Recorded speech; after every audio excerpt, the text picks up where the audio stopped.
ఏ మహిళకైనా పురుడు అనేది పునర్జన్మ లాంటిది. డెలివరీ తర్వాత మహిళల్లో శారీరక, మానసిక సమస్యలు ఎన్నో వస్తూ ఉంటాయి. పూర్వపు రోజుల్లో అయితే బాలింత రోగం, బాలింత వైరాగ్యం అని కూడా అనేవాళ్ళు.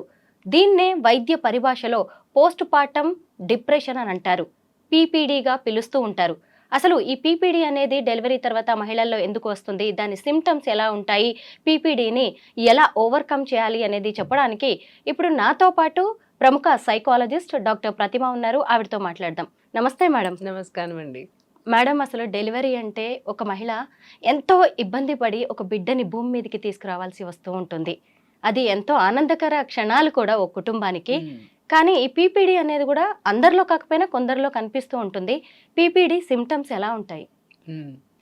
మంచి టాపిక్ తీసుకొచ్చారు. యాక్చువల్లీ చాలా మంది మహిళలకు తెలియదు. ఈవెన్ 80% ఆఫ్ ద పాపులేషన్ ఈ మహిళలకి ఇది ఇది వస్తుంది, ఇది రావచ్చు, వాళ్ళు ఇది ఫేస్ అవ్వచ్చు అన్న నిజం అన్నది వాళ్ళకి తెలియదు. 80% ఆఫ్ శాతం మనుషులకి యాక్చువల్గా డెలివరీ అయిన వాళ్ళకి, లేడీస్కి డెఫినెట్గా పోస్ట్ పార్టమ్ డిప్రెషన్ వస్తుంది. పోస్ట్ పార్టమ్ డిప్రెషన్లో కూడా దీంట్లో త్రీ ఒక వెరైటీస్ అని అనుకోండి. సో దీంట్లో ఏంటంటే ఫస్ట్ వన్ వచ్చేసి బేబీ బ్లూస్ అని అంటారు. అది మీకు ఇమ్మీడియట్లీ ఆఫ్టర్ డెలివరీ. ఇప్పుడు డిప్రెషన్ అనగానే మనం అనుకుంటాం ఏంటంటే ఫస్ట్ ఆఫ్ ఆల్ దానికి డిప్రెషన్ అని పేరు ఇవ్వలేము. స్టార్టింగ్లో వచ్చేది, జనరల్గా వచ్చేది లేడీస్లో. బికాస్ బేబీని కనడం అంటే యాజ్ యూ సెడ్ ఇట్స్ పునర్జన్మం అంటారు కదా, అదొక హ్యాపీనెస్. ఆ హ్యాపీనెస్తో పాటు కూడా దానిలో బాధ్యతలు అనేవి ఉంటాయి, రెస్పాన్సిబిలిటీ. సో ఆ రెస్పాన్సిబిలిటీ వాళ్ళు తీసుకోవాలి అని అనుకున్న ఒక రకమైన యాంగ్జైటీ ఉంటుంది చూడండి. ఫ్యూచర్ గురించి ఎక్కువ ఆలోచిస్తూ ఉంటాం. ఎలా చేస్తామో, ఎలా వస్తామో, మళ్ళీ నార్మల్ లైఫ్లో లీడ్ చేయగలం లేడీస్కి ఎస్పెషలీ. ఎందుకంటే నవమాసాలు మోసి అండ్ దెన్ ఒకేసారి డెలివరీ అయిపోయినప్పుడు వాళ్ళకి బ్లడ్ లాస్ అవుతుంది అండ్ దెన్ హార్మోనల్ చేంజెస్ వస్తాయి. అండ్ చాలా మటుకు మూడ్ స్వింగ్స్ అనేది హార్మోనల్ చేంజెస్ వలన జనరల్గా వచ్చేది ఏంటంటే మూడ్ స్వింగ్స్ వస్తూ ఉంటాయి. సో ఆ టైంలో ఏంటంటే మనకున్న హార్మోన్ లెవెల్స్ ఏదైతే ఏమంటారు ఈస్ట్రోజన్ అండ్ ప్రొజెస్ట్రాన్ ఉందో దాని లెవెల్ డిప్ అవుతున్న కొద్ది ఏమవుతుందనంటే ఈ యాంగ్జైటీ, డిప్రెషన్ అనేది వచ్చే ఛాన్సెస్ ఉంటాయి. అది బేబీ బ్లూస్ నేను అన్నాను కదా, 3 రేంజెస్లో చూడొచ్చు. ఒకటి బేబీ బ్లూస్, అది ఇమీడియట్లీ ఆఫ్టర్ డెలివరీ వస్తుంది. జనరల్గా యాంగ్జైటీ, అది నేను డిప్రెషన్ అని అయితే పేరు పెట్టను. ఎందుకంటే డిప్రెషన్ అంటే మళ్ళీ అది పాస్ట్ని ఎక్కువ తలుచుకుంటూ మనము ఆలోచించే బ్యాడ్ ఫీలింగ్ లేకపోతే ట్రామా ఫీలింగ్ అనేసి మనం యాక్చువల్లీ ట్యాగ్ చేస్తాం. బట్ ఇది ఏంటంటే యాంగ్జైటీ, ఎక్సైట్మెంట్ ఉంటుంది, యాంగ్జైటీ కూడా ఉంటుంది. ఫర్ ఎగ్జాంపుల్ బేబీ వచ్చిందంటే ఫస్ట్ టైం వాళ్ళు పట్టుకునేటప్పుడు ఏంటి, ఆక్సిటోసిన్ రిలీజ్ అవుతుంది.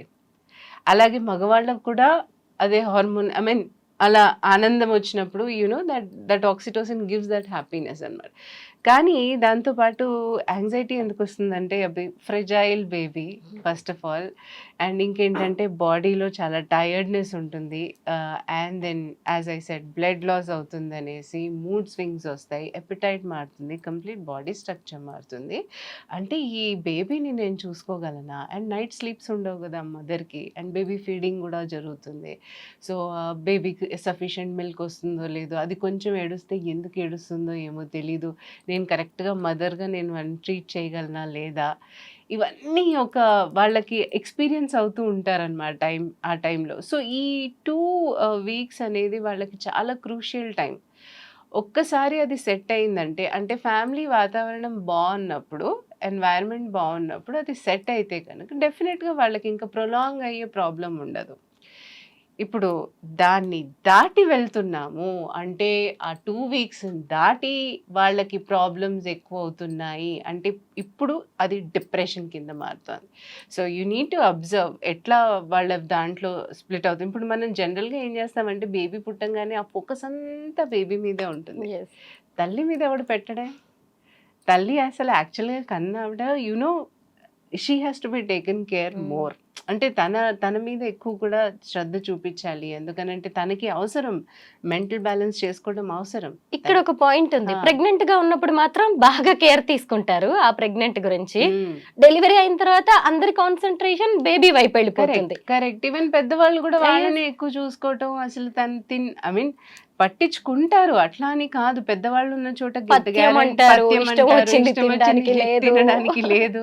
అంటే ఇదివరకు కాలంలో అలా ఉంచేవారు. ఎందుకనంటే వాళ్ళ ఐ థింక్ అది ఒకసారి నేను చెప్పాలి అని అంటే వాళ్ళలా చేయటం మూలాన కూడా గట్టిగానే ఉన్నారు. వాళ్ళేమి మనలాగా పడిపోవట్లేదు. ఇప్పుడున్న ప్రెగ్నెన్సీ వాళ్ళని చూస్తేనే మీకు ఆ డిఫరెన్స్ కనిపిస్తుంది. అన్నీ తింటున్నారా, అన్నీ చేస్తున్నారంటే ఆ పథ్యం ఉండటం మూలాన కూడా I think they are better than us. So correct diet follow అవ్వడం, ఏది ఇవ్వాలి ఆ ప్రెగ్నెన్సీ టైంలో వాళ్ళన్నీ చూసి ఇచ్చేవాళ్ళు ఆ టైంలో. అది ఈవెన్ వాళ్ళకుంటుంది కదా ప్రోటీన్ సప్లిమెంట్స్ అనేసి అన్నీ ఉండేవి. కానీ ఇప్పుడొచ్చేసరికి మనకి most of the food requirement ఏదైతే ఉందో అంతా లైక్ కెమికల్ బేస్డ్ వస్తున్నాయి. ఒకటి నాట్ ఆర్గానికల్ ఎక్కువ దొరకట్లేదు. సో దాని మూలాన కూడా ఎఫెక్ట్ అవుతున్నామేమో అండ్ విచ్చలవిడిగా తింటున్నారు. బయట నుంచి కూడా తింటున్నారు, విచ్చలవిడిగా ఏది పడితే అది తింటున్నారు. సో ఆ పథ్యం లేనందు మూలాన కూడా I think that is affecting their health. First అది కూడా ఉండుండొచ్చు. కాకపోతే ఏంటంటే ఈ టైంలో ఎన్వైర్న్మెంట్ అనేది చాలా కూల్గా ఉంచి వాళ్ళని కూడా పలకరిస్తూ నువ్వు ఎలా ఫీల్ అవుతున్నావు, నీకెలా ఉంది అంటే కాన్స్టెంట్గా వాళ్ళతో కూడా మాట్లాడుతూ ఉండాలి. ఎవరికైనా చూడండి జ్వరం వచ్చి ఒక్కరోజు మనం పడుకున్నప్పుడు ఏమనుకుంటాం, అబ్బా రేపైతే లేస్తాం కదా అని అనుకుంటాం. కానీ రేపు కూడా హై ఫీవర్ ఉందనుకోండి, ఇప్పుడు నేను తేరుకుంటానా లేదా నా పనులన్నీ ఆగిపోతున్నాయి. ఆ వరి అనేది ఉంటుంది కదా. మరి ప్రెగ్నెన్సీ అనగానే 2 months మనం బెడ్లో ఉండాలంటే ఏ ఆడదానికన్నా మళ్ళీ నేను రికూప్ అవుతానా లేదా, మళ్ళీ నేను నార్మల్ లైఫ్ లీడ్ చేస్తానా లేదా, ఈ బేబీతో నేను ఎంత ఐ మీన్ కరెక్ట్గా ట్రైన్ చేస్తానా లేదా, నేను పేరెంట్గా కరెక్ట్గా ఉంటానా లేదా అన్నది వాళ్ళు ఎప్పుడు ఒక క్వశ్చన్ వేసుకుంటూ ఉంటారన్నమాట. ఇప్పటి జనరేషన్ కి అయితే ఆ ఫిజిక్ గురించి కూడా టెన్షన్. ఆ ఫిజిక్ గురించి నా ఫిజిక్ మళ్ళీ నార్మల్ అవుతుందా లేదా, ఎందుకంటే బేబీ ఫ్యాట్ వస్తుంది, డెఫినెట్ గా ఫిగర్ మారుతుంది కాబట్టి they want to be same అని అంటే అది కుదరదు. కొంతమంది బ్రెస్ట్ ఫీడింగ్ అనేది ఇవ్వరు బేబీస్ కి. సో ఇదంటే ఈ బేబీ బ్లూస్ టైంలో అవన్నీ సెట్ అవ్వాలి. సెట్ అవ్వనప్పుడు ఏమవుతుందని అంటే వాళ్ళకి ఇదే ఒక వరి కాన్స్టెంట్ గా ఉండి, first of all depression science ఎట్లా ఉంటాయి అని అంటే వాళ్ళు బేబీ మీద ఎక్కువ ఇంట్రెస్ట్ చూపించకపోవటం, దాన్ని బ్రెస్ట్ ఫీడ్ చేయించకపోవటం, చాలా ఈ చిన్న చిన్న మాటలకి చాలా ఏడ్చేయడం ఒకటి. అండ్ స్లీప్లెస్ నైట్స్, ఇన్సోమ్నియా అంటారు కదా, రాత్రిళ్ళు పడుకోకపోవడం. ఎలాగో బేబీ తను ఏడుస్తూ ఉంటే వీళ్ళు పడుకోరు, అదొక హ్యాంగ్ ఓవర్ ఉంటుంది వాళ్ళకి మార్నింగ్. కానీ జనరల్గా కూడా వాళ్ళు పడుకోవడానికి ఇబ్బంది పడుతూ ఉంటారు. ఎపిటైట్ మారుతుంది, రెజిడ్ ఈదర్ చాలా ఎక్కువ తినేస్తారు లేదనంటే చాలా తక్కువ డైట్ తీసుకోవటం. అంటే కొంతమందికి బ్లీడింగ్ అవుతూ ఉంటుంది కాబట్టి అది కూడా ఒక టైప్ ఆఫ్ వాళ్ళకి ఏంటంటే మానసికంగాను ఇది వరి అవుతూ ఉంటారు అండ్ శారీరకంగాను వాళ్ళు చాలా అవస్థ పడుతూ ఉంటారు. అది కాకుండా ఫ్యామిలీ సపోర్ట్, హస్బెండ్ మాట్లాడకపోవటం, ఆ టైంలో they will be busy somewhere, ఆ సపోర్ట్ దొరకకపోవటం, అండ్ ఫ్యామిలీలో అందరూ వచ్చి అటెన్షన్ వాడి మీదే చూపించటం, అంటే నేను వర్త్ కానేమో, ఇంకా అదొకటి. ఆ ఫీలింగ్తో వాళ్ళు ఏమవుతారంటే ఇది ఎక్స్టెన్షన్ పీరియడ్ అని అంటారు. అండ్ జెనెటిక్స్లో కూడా ఒకవేళ ఫ్యామిలీలో ఎవరికైనా ఈ బ్యాక్గ్రౌండ్ ఉంటే డిప్రెషన్ది డెఫినెట్గా వస్తుంది. ఈ 80% పాపులేషన్ ఏదైతే మాట్లాడానో డిప్రెషన్, ఇది బేబీ బ్లూస్ అన్నది ఇది కామన్ టు ఆల్. తర్వాత ఎక్స్టెన్షన్ పీరియడ్ అయ్యేది ఏంటంటే వాళ్ళు ప్రెగ్నెన్సీ నుంచో లేక ప్రెగ్నెన్సీ బిఫోర్ నుంచో వాళ్ళు ఆల్రెడీ క్యారీ చేస్తున్న డిప్రెషనే. సో అది కంటిన్యూగా మారుతుందన్నమాట. ఎందుకంటే వాతావరణం కూడా అంత అనుకూలమైన వాతావరణం వాళ్ళకి ఇవ్వకపోవడం. ఇప్పుడు ఈ 2 ఆగితే తర్వాత వచ్చేది ఏంటి అని అంటే అది చాలా అతి తీవ్రమైన ఐ థింక్ భయంకరమైన ఇది అనుకోవాలి. బికాజ్ అది సైకోసిస్, పోస్ట్ పార్టమ్ సైకోసిస్ కిందకి వెళ్తుంది. సైకోసిస్ అనగానే it is a disease, mental disease కంప్లీట్గా. సో సైకాట్రిస్ట్ని కన్సల్ట్ చేయాల్సి వస్తుంది వాళ్ళు. ఈ సైకోసిస్ ఉన్న వాళ్ళు ఏంటంటే ఇప్పుడు నేను చెప్పిన సిమ్టమ్స్ ఏదైతే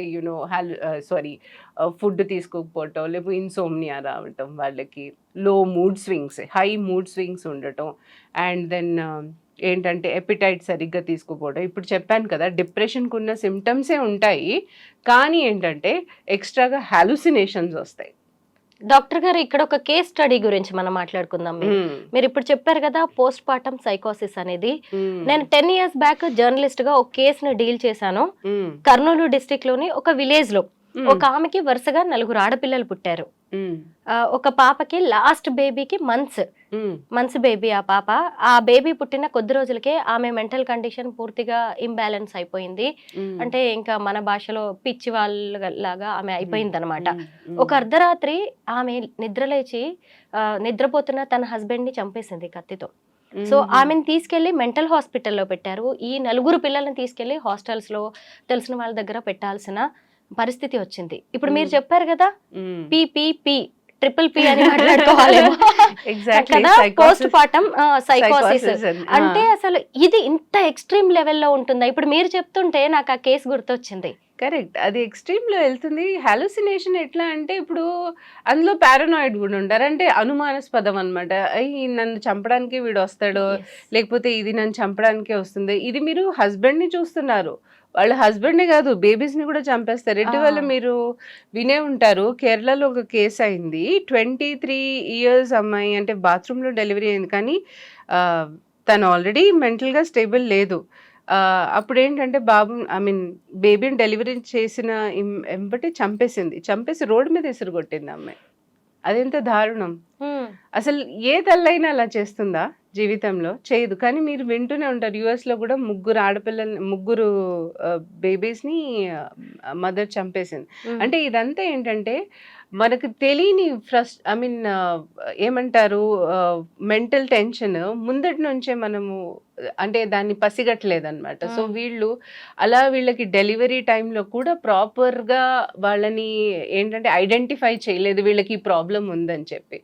అప్పుడు దానికి ఎక్స్టెన్షన్గా ఇప్పుడు 3-4 years కంటిన్యూస్గా ఉన్నప్పుడు ఇది క్రానిక్గా మారింది. కాబట్టి డెఫినెట్గా వాళ్ళకి హాలుసినేషన్ అని ఏదో ఒకటి ప్రాబ్లం ఉంటూనే ఉంటుంది. హాలుసినేషన్ వస్తే ఇది స్కిజోఫ్రెనియాతో కూడింది. సో హాలుసినేషన్ కానివ్వండి, డెలీరియం కానివ్వండి, పారానాయిడ్ అనుమానాస్పదంగా ఉన్నా కూడా పిల్లల్ని కూడా చంపేస్తారు వాళ్ళు. అయితే డాక్టర్ గారు, ఫస్ట్ డెలివరీలో అయితే ఈ పీపీడి కేసెస్ సంఖ్య తక్కువగా ఉండొచ్చు, ఆ పర్సంటేజ్. కానీ సెకండ్ డెలివరీకి వచ్చేసరికి పెరిగే ఛాన్స్ ఉంది కదా, సెకండ్ థర్డ్. ఎందుకంటే ఫస్ట్ టైం ఆడపిల్ల పుట్టింది అనుకోండి, మళ్ళీ సెకండ్ టైం ఆడపిల్ల. ఇప్పుడు మనం మాట్లాడుకున్న కేసెస్ లో కూడా ఈ టాపిక్ కంప్లీట్ గా ఏంటంటే ఆడ మగ అన్న ఇది కూడా కాకుండా ఏంటంటే, అంటే సొసైటీ కూడా సెకండ్ మగ పిల్లడు పుడతాడని చూడడం, పుట్టకపోవడం లాంటివి. అది పక్కన పెడితే అది లేడీస్ కి ఎప్పుడు ఉన్న ప్రాబ్లమే, అండ్ ఇంట్లో వాళ్ళు ఎప్పుడు ఇచ్చే ప్రాబ్లమే. అది దానికంటూ అంతు లేదు. మనం అనుకుంటాం కానీ మనం చాలా అడ్వాన్స్ అవుతున్నాం, ఎవరైనా ఒకటే అని. కానీ ఇప్పటికీ అమ్మ నేను చూస్తూనే ఉంటాను వాళ్ళని, అబ్బాయి పుట్టలేదా, నాకే 2 అమ్మాయిలు నన్ను అడుగుతారు. ఆడపిల్లలేనా మీకు, ఇంకొకరిని ట్రై చేయలేదా మీరు, అవసరమే లేదు నిజంగా. సినిమా స్టార్స్, సెలబ్రిటీస్ లో కూడా 2 ఆడపిల్లలు 3 ఆడపిల్లలు ఉన్నారని, 4th కిడ్నీ కన్నవాళ్ళని మనం చూడట్లేదా? అది చెప్తున్నాను కదా. సో ఆ వారసుడు అన్నది ఒక నిలిచిపోయింది ఆ బ్రెయిన్ లో. ఆ బ్రెయిన్ ఎప్పుడు ఇంకా అది ఐ థింక్ దాని నుంచి బయటికి రాలేదేమో. సో ఈ ప్రెషర్ వేరు అమ్మాయిలకి. కాకపోతే 2-3 కాన్సిక్వెంట్ అంటే ఒకళ్ళు కన్న తర్వాత నెక్స్ట్ది కూడా ఇప్పుడే కనేసే అమ్మా, ఓపికలు తగ్గిపోతుంది అనే వాళ్ళు ఉంటారు చూడండి, వాళ్ళని అసలు అనాలి. కనీసం 5 ఏళ్ల గ్యాప్ ఇవ్వకుండా మదర్ ఇంకొక కన్సీవ్ చేయకూడదు. బికాస్ బాడీ ప్రిపేర్ అవ్వద్దు కదా, బాడీ ప్రిపేర్ అవ్వాలి కదా. ఎంత బ్లడ్ లాస్ అయింది, కాల్షియం ఎంత పోయింది, ఐరన్ ఎంత పోయింది, ఇవన్నీ చూసుకోవద్దా? కనీసం 2-3 years అన్న గ్యాప్ ఇవ్వాలా? ఇవ్వరు. ఇమీడియట్లీ 1 year లోపలే. నేను అదే అంటాను, ఎలా మేనేజ్ చేస్తారు ఇద్దరిని? ఇద్దరు ఇమ్మెచ్యూర్డా, ఇద్దరు చిన్నపిల్లలేనా? మరి మదర్ అవస్థ ఏంటి? అందులో తండ్రి సపోర్ట్ అస్సలు ఉండదు. మళ్ళీ అర్న్ చేయాలి కదా, బయటికి వెళ్ళాలి కదా, వీళ్ళు ఎవరిని చూసుకుంటారు? అందులో న్యూక్లియర్ ఫ్యామిలీస్ అయిపోయింది, ఎవరో ఒకళ్ళు వస్తారు. డాక్టర్ గారు, ఈ 2 పిల్లల్ని కన్న తర్వాత కూడా ఈమె కూడా జాబ్ కోసం పరిగెత్తాల్సిన అవసరం ఉంది కదా, మరి ఎక్స్పెన్సెస్ అంతా ఉన్నాయి. సో ఇదంతా ప్రీ ప్లాన్ చేసుకొని కరెక్ట్ గా మొగుడు పెళ్ళాలు మాట్లాడుకుంటే, నేను ఇప్పుడు సిచ్యువేషన్ లో అంటున్నానమ్మా, ప్రెగ్నెన్సీ అనేది ఏ లేడీస్ కి మ్యాండేటరీ కాదు. It is what I says, it is like ఏమంటారు, మ్యూచువల్ అండర్స్టాండింగ్ వాళ్ళిద్దరి మధ్య. మేము చెయ్యగలమా, మేము చూసుకోగలమా, మేము అంత సంపాదించగలమా అన్నది మ్యూచువల్ అండర్స్టాండింగ్తో మొగుడు పెళ్ళాలు మాట్లాడుకుంటేనే కన్సీవ్ చేయొచ్చు. ఇట్స్ లైక్ తన విల్లింగ్ కూడా ఉండాలి. అలాగే హస్బెండ్ ఇద్దరు కలిసి మాట్లాడుకుంటేనే అవుతుంది. నేను చాలామంది క్లయింట్స్ని చూశాను. ఒక క్లయింట్ రీసెంట్గా వచ్చారనమాట. ఆవిడ ఫుల్ డిప్రెషన్ పేషెంట్. ఆవిడకి తెలుసు డిప్రెషన్ పేషెంట్ అని. ఎంత అంటే ఒకసారి వాళ్ళకి అర్థమైంది అనుకోండి తన కండిషన్, వాళ్ళే చెప్తారు, మేడం నేను ఈ డిప్రెషన్ టైంలో నేను కన్సీవ్ అయ్యాను, కానీ నాకు ఈ బేబీ నాకు అనిపిస్తుంది నేను ఈ డిప్రెషన్లో ఉండి ఈ బేబీని చూసుకోవటం ఎలా, ఇది ట్రాన్స్ఫర్ అవుతుందా బేబీకి? ఖచ్చితంగా ఉంటుంది, ఖచ్చితంగా ఎఫెక్ట్ అవుతుంది. మన థాట్స్ కానివ్వండి, మన బిహేవియర్ కానివ్వండి, ఇంటాక్ట్ఫుల్ మన లోపల పెరుగుతున్న బిడ్డకి can't the sense it every moment వాళ్ళు సెన్స్ చేస్తారు. సో మీది గ్యారంటీగా ఇప్పుడు మీ జనరిక్ మీరు ఎలా ఫేస్ అవుతున్నారో మీ మదర్కి తన మదర్కి కూడా ఉండింది డిప్రెషన్. సో మీరు ఎలా అది జెనెటిక్స్గా ఫాలో అవుతున్నారో అలాగే మీ బేబీ కూడా వస్తుంది. మేడం నాకు అది వద్దు, I wanted to overcome this one.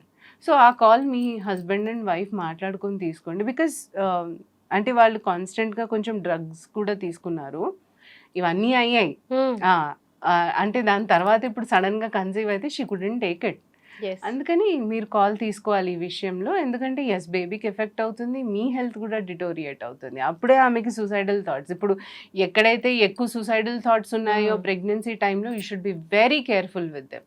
అంటే దాని తర్వాత సైకోసిస్కి ఇంత కూడా ఛాన్సెస్ ఉంటాయి వాళ్ళకి వెళ్ళడానికి. ఈధర్ వాళ్ళే సూసైడ్ చేసుకుంటే, ఇప్పుడు పోస్ట్ పార్టమ్ డిప్రెషన్ అంటే వాళ్ళకి నేను చెప్పాను కదా 1 month పీరియడ్లో అంటే 1-2 monthsలోనే వాళ్ళకి తెలిసిపోతుంది ఎక్స్టెంట్ ప్రొలాంగింగ్ ఇది జరుగుతోందని. సో కంప్లీట్గా సూసైడల్ థాట్స్ వస్తాయి, నేను ఇంకా మేనేజ్ చేయలేనేమో అన్నట్టు. సో అది వచ్చినప్పుడు కూడా అది ప్రెగ్నెన్సీ టైం నుంచే వస్తే మాత్రం you should be very very careful. అప్పుడు ఇస్తారు వాళ్ళకి, సైకాట్రిస్ట్ దగ్గరికి వెళ్తే మెడిసిన్స్ ఇస్తారు, దే విల్ టేక్ కేర్. అంటే అది వాళ్ళకి తెలియాలి this is I'm going through అనేసి. పీపీడీ విక్టిమ్స్కి మీరు ఎలాంటి కౌన్సిలింగ్ ఇస్తూ ఉంటారు? అసలు ఈ పీపీడీని ఎలా ఓవర్కమ్ చేయాలి? ఫస్ట్ ఆఫ్ ఆల్ అమ్మ, ఇది కౌన్సిలింగ్ కన్నా ఇంట్లో ఉన్న వాతావరణం వాళ్ళకి మార్చాలి. ఇప్పుడు డిప్రెషన్ పేషెంట్ ఇంట్లో ఉన్నారు అని అంటే మనం ఇంకా వాళ్ళని టార్చర్ చేసినట్టయితే వాళ్ళు తేరుకోలేరు వాళ్ళు. అంటే మళ్ళీ అదే సర్కమ్స్టెన్సెస్ మనం ఇప్పుడు కౌన్సిలింగ్ నేను ఇస్తాను ఎవరికైనా, కౌన్సిలింగ్ ఇచ్చిన తర్వాత ఒకవేళ అదే ట్రిగర్స్ మళ్ళీ మీరు ఇంట్లో తీసుకొస్తే మళ్ళీ అది వెనక్కి వెళ్ళిపోతుంది కదా. సో ఎప్పుడు ఇంట్లో వాతావరణం ఎప్పుడు ప్రశాంతంగా ఉండాలి. ఎస్పెషలీ డెలివరీ కన్సీవ్ చేస్తున్నాము అంటే ఇద్దరు హస్బెండ్ అండ్ వైఫ్ మ్యూచువల్ ఒక అండర్స్టాండింగ్, నేనెంత పార్ట్ ప్లే చేయాలి, మీరెంత పార్ట్ ప్లే చేయాలి అని కమ్యూనికేట్ చేసుకోవడంలో తప్పేంటి చెప్పండి, గొడవలే ఉండవు కదా. సో ఇది మనం చేసుకుందాం, ఇలా చేసుకుందాం, ఒక ప్లానింగ్, దాని తగ్గట్టు మీరు ఫైనాన్షియల్ ప్లాన్ చేసుకోండి, ఏ బర్డన్ లేకుండా ఎలా చేద్దాము అన్నది. అలాగే మీ ఫ్యామిలీ ఎలా మీరు అంటే తర్వాత మీకు చాలా రెస్పాన్సిబిలిటీస్ పెరుగుతాయి, ఆ రెస్పాన్సిబిలిటీస్ని మనం ఎలా డిస్ట్రిబ్యూట్ చేసుకుందాం అన్నది ఆలోచించండి. ఇవన్నీ థాట్స్ ఎందుకు రావు? కనేయడం అంటే అంత ఈజీ కాదు కదా ఈ టైంలో. You know how much responsibility is they. So వాళ్ళు ప్లాన్ వేసుకుని కరెక్ట్గా వాళ్ళు కన్సీవ్ అయితే మదర్, అప్పుడు సగం ప్రాబ్లమ్స్ తగ్గిపోతాయి వాళ్ళకి. So they will not feel pressurised. And కాన్స్టెంట్గా హస్బెండ్ అనేవాళ్ళు వాళ్ళు కన్సీవ్ అయ్యారు కదా అని చెప్పి ఇంకా మీరు ఇగ్నోర్ చేయడం కాదు. ఫస్ట్ ఆఫ్ ఆల్ వాళ్ళనే పిల్లల్లాగా చూసుకోవాలి. అంత ప్యాంపర్ చేస్తే వాళ్ళకి అది ఎంత వాళ్ళకి హార్మోనల్ ఇంబ్యాలెన్సెస్ ఏమున్నా సరే they will try to patch up. అంటే ఆ టైంలో వాళ్ళకి వచ్చే కేరింగే వాళ్ళు జీవితాంతం ఉంచుకుంటారు. That is there. And relationships కూడా బాగుంటాయి దాని తర్వాత. బికాస్ ఆ బాండింగ్ అనేది అప్పుడే కదా ఏర్పడేది. ఇంకో జీవి వస్తున్నాడంటే ఇది ఆనందమే మీ ఇద్దరికి. సో ఆ కేరింగ్ ఆ మదర్కి కూడా ఇవ్వండి. సో కొంచెం మాట్లాడి ఏముంది, కమ్యూనికేట్ చేస్తాం అంతే కదా, మంచి కమ్యూనికేషన్ ఉంచుకుంటాం. తిన్నావా తినలేదు కొంచెం కేరింగ్గా మాట్లాడతాం. లేకపోతే వాళ్ళకి ఏదైనా ఫీల్ అవుతుందా లోపల, you'll try to connect them through emotional bonding also. ఎమోషనల్గా ఏం ఫీల్ అవుతున్నావు అలాంటివన్నీ చేస్తూ ఉంటే you will feel happy about it. అంతే. ఈ ఎన్వైర్న్మెంట్ అనేది కూల్గా పెడితే మాత్రం చాలా బాగుంటుంది. అండ్ స్పెషల్లీ ఇంకోటి, డిప్రెషన్ వచ్చినప్పుడు ఏదైనా ఇప్పుడు నేను చెప్పిన సైన్స్ కనుక కనిపించాయి అని అంటే ఇమ్మీడియట్లీ ఒక స్పెషలిస్ట్ని కన్సల్ట్ చేయటం అనేది చాలా చాలా important. That is the first point that you need to remember. అంటే మీకు ఎక్కడనూ ఆగకూడదు. ఎందుకంటే ఇది ప్రొలాంగ్ అయిన కొద్దీ మీకు రిలేషన్‌షిప్‌లో గొడవలు రావచ్చు. అండ్ ఇది అత్యంతకు పోతే మీరు సూసైడల్ అటెంప్ట్ కూడా చేసుకోవచ్చు. అండ్ మీకు తెలుసు గొడవలు ఎట్లా ఉంటాయో అన్నది. ఇంట్లో ఈ మధ్య ఎందుకు జరుగుతున్నాయో, తర్వాత పిల్లలైన తర్వాత కూడా ఎంతమంది విడిపోతున్నారు అనేది. సో ప్రాపర్ అటెన్షన్ ఇవ్వకపోవటం కూడా కారణం అవ్వచ్చు. సో ఇలాంటివన్నీ ఫస్ట్ మనం ప్రొటెక్ట్ చేసుకోవచ్చు అనమాట, ఒక ఎన్వైరన్మెంట్తో, కమ్యూనికేషన్తో. సో అది ఇంకా కౌన్సిలింగ్లో అంటారా? సో కౌన్సిలింగ్ అని అంటే ఇప్పుడు ప్రెగ్నెన్సీ అయిన తర్వాతను ప్రెగ్నెన్సీ ముందు కౌన్సిలింగ్ తీసుకోవడం చాలా ఇంపార్టెంట్. అసలు ఎలా చూసుకోవచ్చు జాగ్రత్తగా బేబీస్ని, అసలు ఎలాంటి కమ్యూనికేషన్లో ఉండాలి హస్బెండ్ అండ్ వైఫ్, ఇవన్నీ చాలా మంచి గైడెన్స్తో వెళ్తామన్నమాట. So we have our process. దాంట్లో కూడా will use some kind of therapies. ఒకవేళ డిప్రెషన్ ఉంటే సిబిటి అని కొన్ని థెరపీస్ తీసుకొస్తాం వాళ్ళకి. మెయిన్ ఏంటంటే డిబిటి, సిబిటి ఇవే ఎక్కువ వాడతారు. ఎందుకనంటే ఇట్స్ అ ప్రాసెస్ వాళ్ళకి. సో ఆ సెషన్స్ మూలాన్ని కూడా థిల్ రికవర్. డాక్టర్ గారు, అసలు మనం 2 జనరేషన్స్ వెనక్కి వెళ్ళామనుకోండి, అసలు మన పూర్వపు రోజుల్లో ఈ పీపీడి ఇష్యూసే లేవు. ఇప్పుడు చూస్తే డైరెక్ట్ గా మనం అలా సైకాలజిస్ట్ అనుకుంటామమ్మా. దగ్గరికి వెళ్ళాల్సిన పరిస్థితులు ఖచ్చితంగా కనిపిస్తున్నాయి. అలా అనుకుంటాము, కానీ అప్పట్లో కూడా ఉన్నాయి, వాళ్ళు గ్రహించలేదేమో. ఎస్, గ్రహించలేదు. ఇలా సైకాలజిస్టులు ఇంత ఎక్కువగా లేరు. Even my grand mother, like you know, she had almost like 10 kids. 10 kids. 10 kids. ఆమెకి పీపీడి అంటే ఏ రేంజ్ లో ఉండాలి?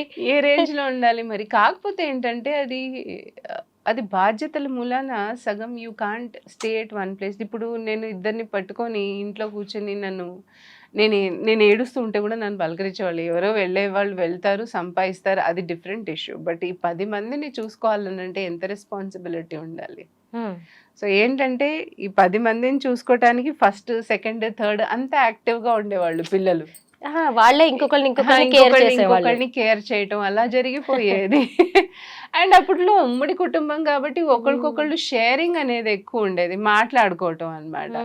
సో ఆ మాట్లాడుకోవటం ఏంటంటే సగం ప్రాబ్లమ్స్ మనకు తగ్గిపోతాయి. అంటే లెట్ అవుట్, మనకి ఏదైనా బాధ ఉన్నా చెప్పేయటం. సో అలా ఇదైపోయేది. కానీ ఇప్పుడు అలా లేదుగా.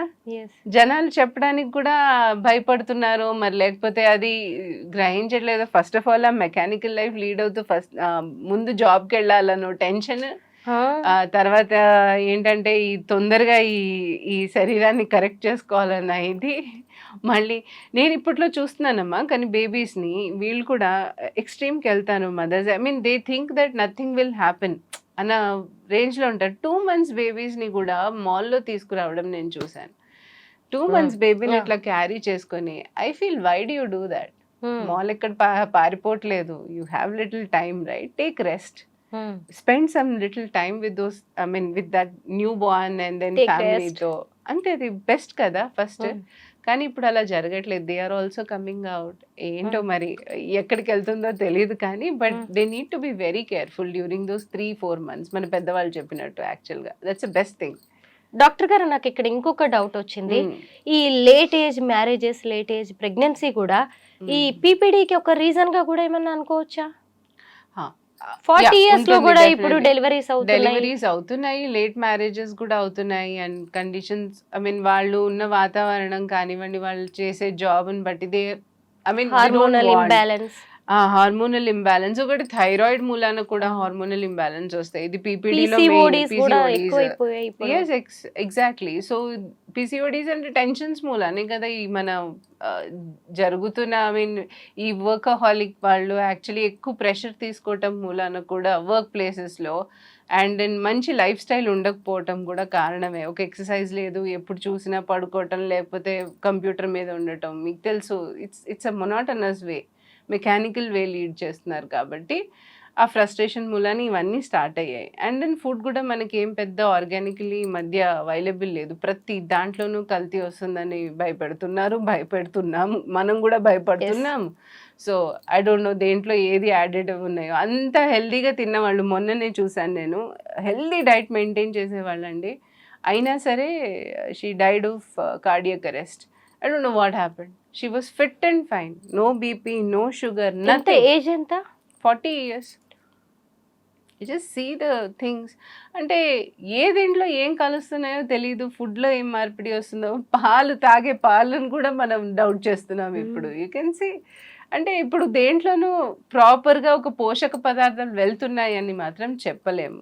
సో అదంతా డిటోరియేట్ అవుతున్నాయి కాబట్టి ఇలాంటివన్నీ ప్రాబ్లమ్స్ వస్తున్నాయి. మెజారిటీ ఏంటంటే కొంచెం ఇంటి ఫుడ్ చేసుకొని తినండి, ఎంతైనా అది హెల్దీయే కాబట్టి.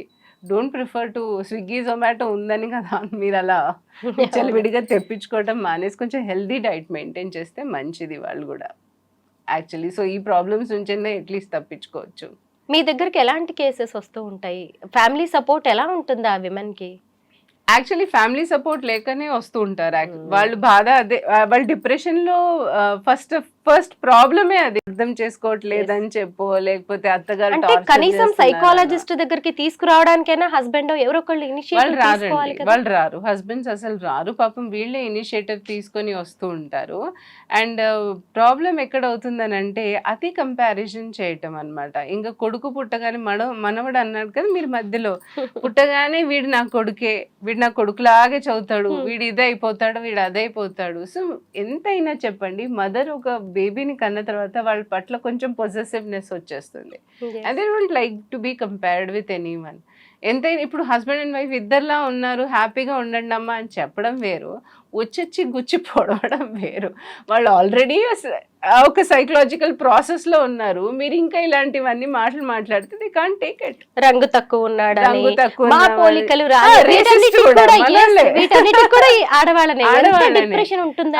కలరే వచ్చాడు, నీ పోలికలే, అమ్మ పోలికే, బాలేకపోతే అమ్మ పోలికలే, బాగున్నాడు అంటే నాన్న పోలికలు. చాలా జరుగుతుంటాయి ఇలాంటివి. ఈ సిల్లీ థింగ్స్ కే వస్తారు. పైగా ఇంకేంటంటే వాళ్ళకి హస్బెండ్ నుంచి అస్సలు కోఆపరేషన్ ఉండదు, ఇగ్నోర్ చేయటం, వాళ్ళ కనీసం మాట్లాడకపోవటం, లేట్ నైట్స్ రావడం, ఇలాంటివన్నీ పాపం ప్రాబ్లమ్స్ చెప్తూ ఉంటారు వాళ్ళు. I feel very pity. కానీ ఏం చేస్తాం ఇంకా, వాళ్ళు ఇప్పుడు మనం వాళ్ళని కౌన్సిల్ చేస్తాం, కానీ వాళ్ళ పార్ట్నర్స్ వస్తే కనుక యూ కెన్ గైడ్ దెమ్, కానీ వాళ్ళు రావడానికి కూడా ఒప్పుకోరు.